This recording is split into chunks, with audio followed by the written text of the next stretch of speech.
துஷார் வந்து ஒப்சர்வ் பண்ண ஆக்டிவிட்டீஸை வச்சு எனக்கு வெசல் வாஷிங் கொடுத்துருவாங்க. அப்படிலாம் பண்ண மாட்டேங்கிறான். அடப்பாவமே, என்னடா இது பிக் பாஸ் சீசன் 9க்கு வந்த சோதனை.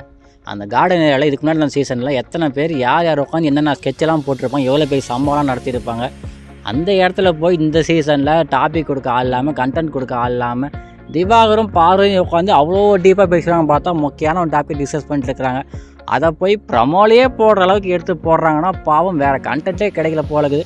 பிக் பாஸ்க்கு இந்த நிலைமைன்னு சொல்லி பார்க்கும்போது ரொம்ப கொஞ்சம் மனசு கஷ்டமாக தான் இருக்குது. பட் இது இருந்தாலும் இதில் அவங்க சொல்லாத ஒரு ஹிடன் டீட்டெயில் என்னன்னா ஒன்று இருக்குது, அதை நான் சொல்கிறேன்.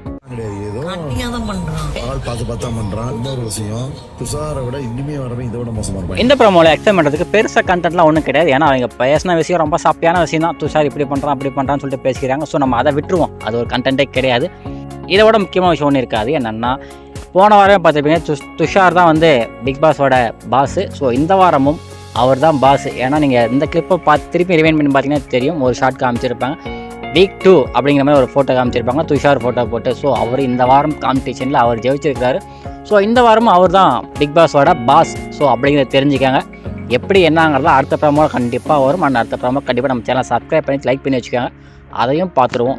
ஏதோ ஒரு விஷயம் கனியை கட்ட இடிக்குதேன்னு நானும் சொல்லிட்டு இருக்கேன். சரிப்பா, அதை தவிர பேசுறது எனக்கு ப்ரோமோவில் ஒன்றுமே இல்லைன்னு சொல்லி கேட்டிங்கன்னா ஒரே ஒரு சின்ன விஷயம் இருக்குங்க. வேறு என்ன ஒன்றுமே கிடையாது. 2 பேரும் பேசிக்கிறாங்க, பின்னாடி பேசிக்கிறாங்க. அது யாரை பற்றினா நம்ம கனியக்கா பற்றி தான். கனியக்கா வந்து வெளியே பார்த்தா தாய்மையெல்லாம் அப்படி இப்படின்னு ஆஹா ஓஹோன்னு பேசிக்கிறாங்க.